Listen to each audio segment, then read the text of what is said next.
I'm Michael Bumpus, along with my guy, Paul Moyer. This young man sitting next to me is from Rock Hill, South Carolina. He is one of the top tight end prospects coming out of high school and the number 11 ranked tight end nationally.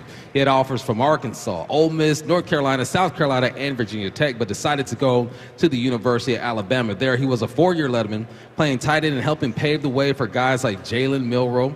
He was converted to a fullback and was drafted by the Seattle Seahawks in the 5th round. Ladies and gentlemen, give it up for fullback Robbie Ouzts. Ouzts, let's go. We always want to thank you guys for joining us on a Thursday. You guys got a lot going on. You're going to practice, team meetings, and dinner and all that. So we appreciate your time. How's the Northwest been treating you so far? Loving it. Like I was saying, it's growing on me every single day. Love it out here. And avid golfer. So anybody want to hook up my man with some free golf? Hit him up on Instagram and make sure he gets out there, man. Let's talk about the week, man. How's this week been treating you? How you feeling about this weekend? It's been going good. Week 3, just kind of figuring some things out as an offense, as a team. I'm just excited to go out there and put it on tape. We talked also, he likes to hunt. So there's lots of hunting and fishing out here. So for those of you who are hunters, you can come up and help him out on that too.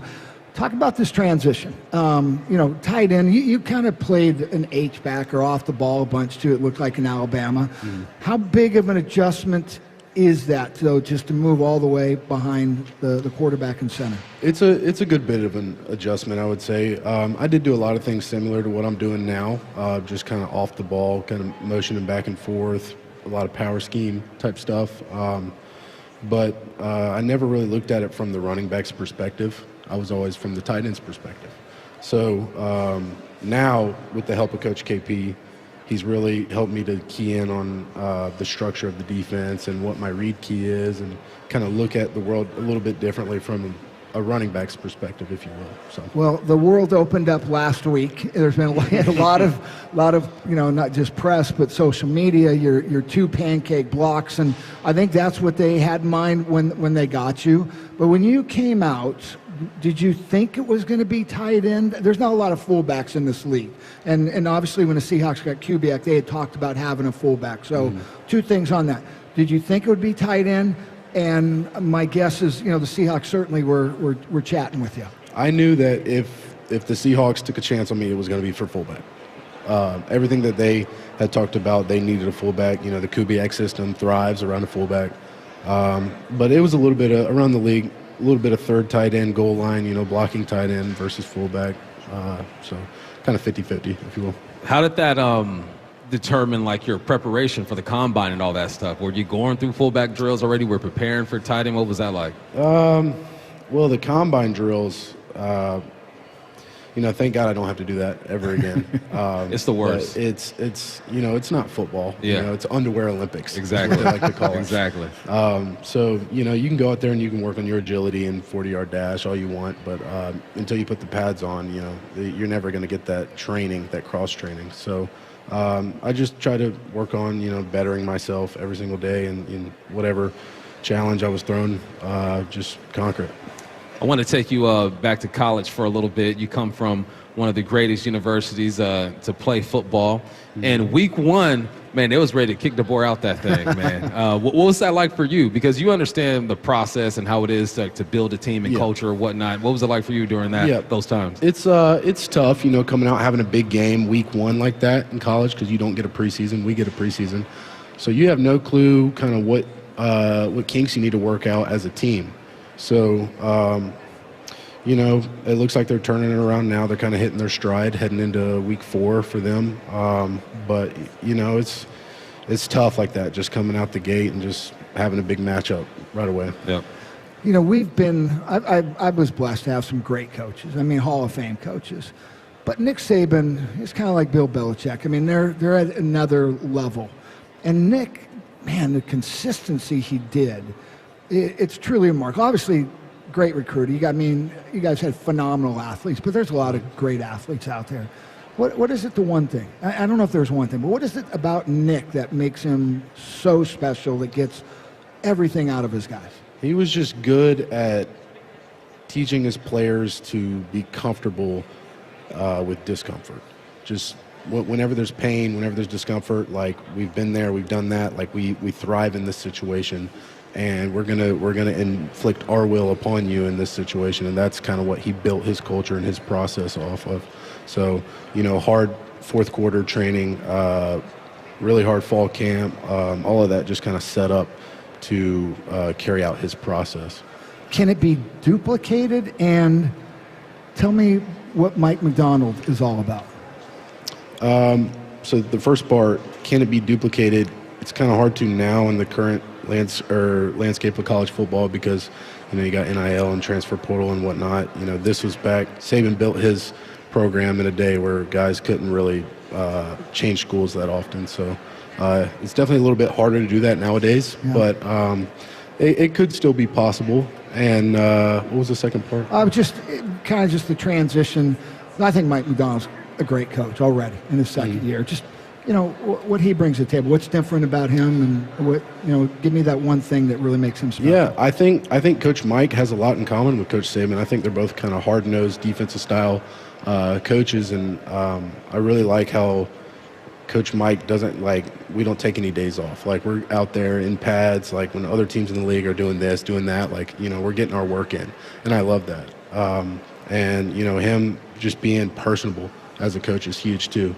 Because as a player, you want to connect to the head man. So, him just having that characteristic, means a lot.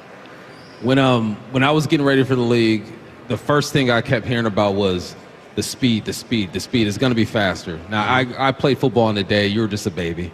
When USC was one of the greatest teams out there, and I remember playing against them and feeling the speed of SC. Then I go down to Auburn and play Auburn, SEC, the speed. SEC is full of just fast players out there. Was that the biggest difference for you? And what is the difference when it comes to the speed from playing SEC football now coming into the NFL?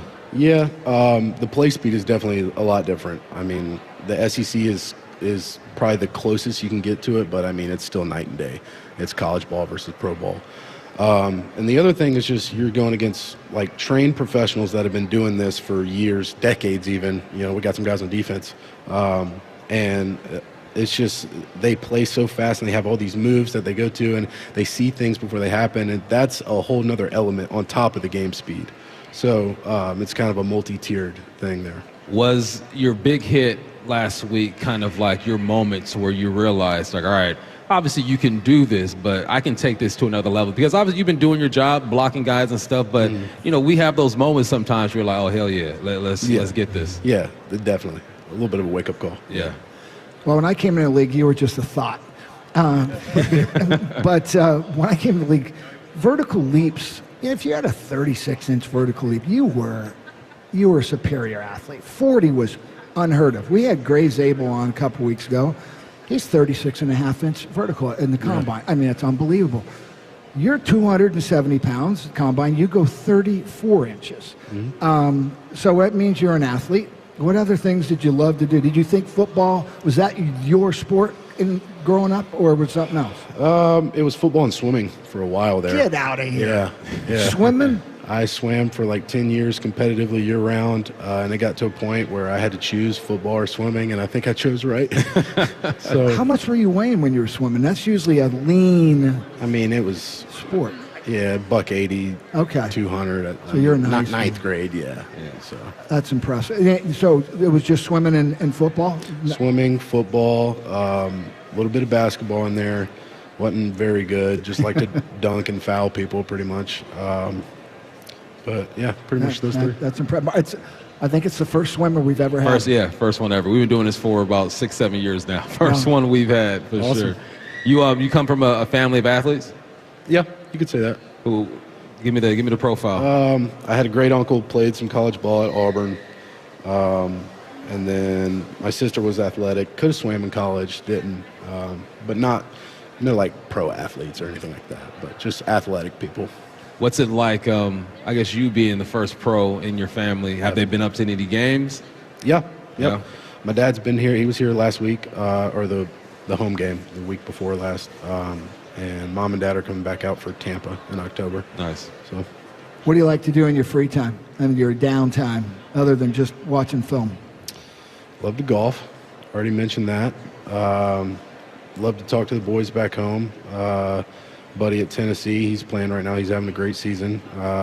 And Not too much. Just chill out. Maybe on a weekend, light up a cigar. Just kind of a laid-back guy. I love it. There we go. I'm a cigar guy myself. Usually when I golf, though, a cigar and a bloody, and I'm dialed in. Yeah, I'm great ready to combo. go. What's your favorite club? Favorite club to swing in the bag? Got to go driver. Driver. Got to let it rip. You hitting that 300?